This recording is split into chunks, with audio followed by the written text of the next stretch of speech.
In the heart of Greece, amidst the rolling hills and the sparkling Aegean Sea, there existed a civilization that epitomized courage, discipline, and unwavering determination. Their warriors were renowned for their unparalleled bravery, their tactics for their strategic brilliance. And then there was Leonidas, king of Sparta, a leader whose name became synonymous with valor and sacrifice. When the invading Persian army threatened to engulf Greece, it was Leonidas and his 300 Spartan soldiers who stepped forward to defend freedom. They stood firm against an overwhelming force, their shields locked in a wall of defiance, their spears poised to strike. But what if there's more to the story than meets the eye? Today, we are diving deep into the annals of history, challenging conventional narratives and uncovering the untold stories that have been buried for centuries. Join us as we delve into the lesser-known aspects of the Spartan 300, exploring the hidden motives and intriguing complexities that made them who they were. From the battlefield strategies to the personal sacrifices, we will leave no stone unturned in our quest to bring you the complete picture of this legendary force. The year is 480 BC, and the sun blazes over the hot sands of Thermopylae, where fate is about to be decided. As the Persian Emperor Xerxes surveys his massive army, a mix of emotions flickers across his face. Anticipation, excitement, even fear. He's come to conquer Greece, but stands in his way are the Spartans, led by the stoic Leonidas. Yet the Persian king is not just a bloodthirsty tyrant as history paints him. No, Xerxes has his own reasons for waging war, reasons that mirror the very essence of Sparta itself. As the two armies prepare to clash, we see the Spartans through the eyes of their enemies. Not as flawless heroes, but as shrewd, cunning fighters, men willing to do whatever it takes to win. The Spartans had a military advantage. Their armor was lighter, their movements quicker, and knew every inch of the narrow pass at Thermopylae, turning the small valley into a death trap for the unwary. On the Persian side, the vast numbers became a liability. Communication was difficult, discipline hard to maintain. The terrain favored the Spartans. So while Xerxes may have indeed wanted to conquer Greece, he also underestimated his opponent. But how does this change the narrative of the 300? For starters, it shows that Sparta wasn't just about brute strength and unbending discipline.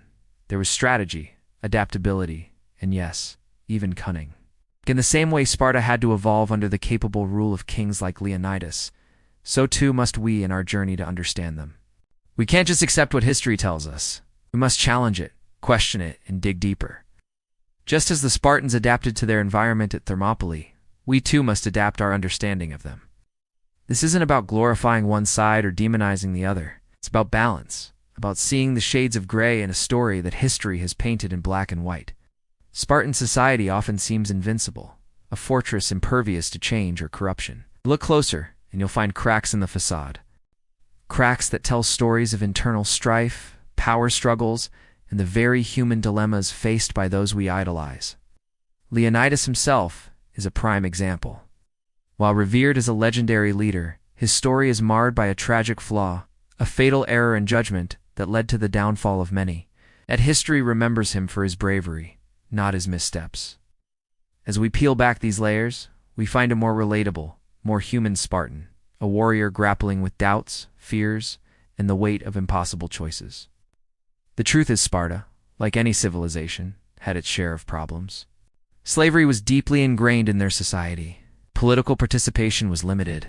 Even the famed military prowess came at the cost of individual freedom.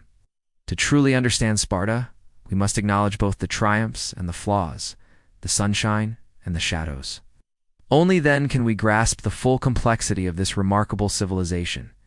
A few miles away from the raging battle at Thermopylae, a Spartan woman named Gorgo feels the tremors of the earth, each quiver of the ground mirroring the turmoil in her heart. Her husband, Leonidas, the Spartan king, has gone to fight the Persians, and with him, hundreds of Spartan men. Oh.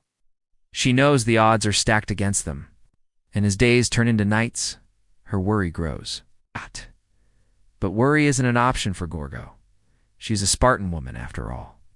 She's raised to be strong, both body and mind. She turns to her only solace, weaving, a craft that's more than just a pastime for her. It's a form of meditation, a way to focus on the present, the only moment she can control.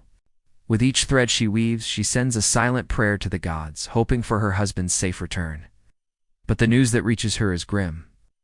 Leonidas and his men have held off the Persians, but they've been given an ultimatum. Lay down their arms and live, or stay and die. The Spartan king chooses the latter, opting for a heroic stand against impossible odds rather than surrendering his freedom. Grief-stricken, yet resolute, Gorgo must now rally her people, not just as a wife of the king, but as a Spartan woman. She knows that fear won't help, neither will despair. So she summons the strength that has been the backbone of her society and prepares to lead. What's coming next will echo through history, a testament to Spartan courage. In the face of impending doom, the Spartans, including Gorgo, brace for impact, ready to give their lives for their way of life. Sparta wasn't just about fierce warriors and unmatched discipline. It was about an unbending spirit, a refusal to bend in the face of adversity. And here is Gorgo embodying that ethos, stepping up when her world is crumbling around her. Her story challenges the traditional narrative that often sidelines Spartan women. Sure, history remembers Gorgo, but mostly as a dutiful wife, the queen who sent her husband off to war and waited patiently for his return. But what if there's more to her story? What if she's not just a passive player in history, but an active agent, a leader in her own right? Because let's face it, being a Spartan woman meant being anything but ordinary. They participated in politics, ran businesses, even served as educators. And given Sparta's obsession with producing good, strong citizens, it's a safe bet that Gorgo was up to the task. Yet the true test of her mettle comes when her husband and his men refuse to back down, choosing instead to stand their ground against overwhelming odds. This is no longer just a historical event. It's a story of human resilience, of love, loss, and the courage to face the abyss. And at the heart of it all is Gorgo, a woman who refused to be defined by the role of just a king's wife.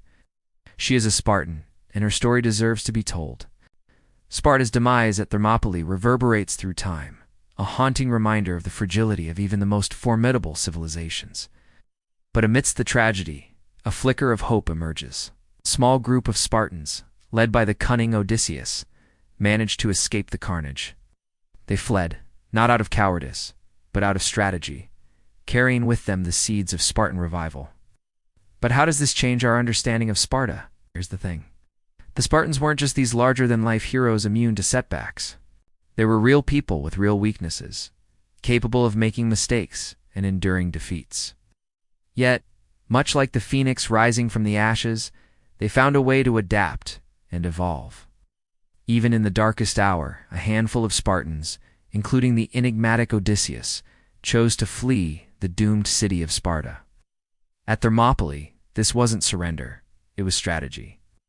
They understood that survival meant continuing the fight, ensuring that the Spartan legacy wouldn't end at Thermopylae. But this raises an intriguing question. Why do we remember them as failures when they managed to escape? It's a testament to the evolving nature of Sparta, its ability to learn, adapt, and move forward. In the grand tapestry of history, the Spartans at Thermopylae are often portrayed as martyrs, their valiant last stand a symbol of unwavering courage. But the story doesn't end there. Hidden within the annals of time are the tales of survival, of those who lived to fight another day like Odysseus. He didn't just escape, he strategized, planning his way to safety and ensuring the continuation of Sparta's bloodline. This isn't about glorifying survival over sacrifice. It's about recognizing the different facets of courage. The physical bravery of Leonidas and his men at the Hot Gates, but also the mental fortitude, the strategic brilliance of Odysseus in ensuring Sparta's future. It's about appreciating the complexity of these historical figures, understanding their motivations and the pressures that shaped their decisions. The 300 Spartans at Thermopylae were no doubt heroes, but the real story is richer, more complex, and profoundly human. It's a story of love, duty, sacrifice, and survival. It's a story that resonates with us because it reminds us that we not just conquerors or victims of fate, we're a mix of both, capable of great deeds and terrible mistakes, but ultimately driven by the same hopes and fears that have always defined the human condition.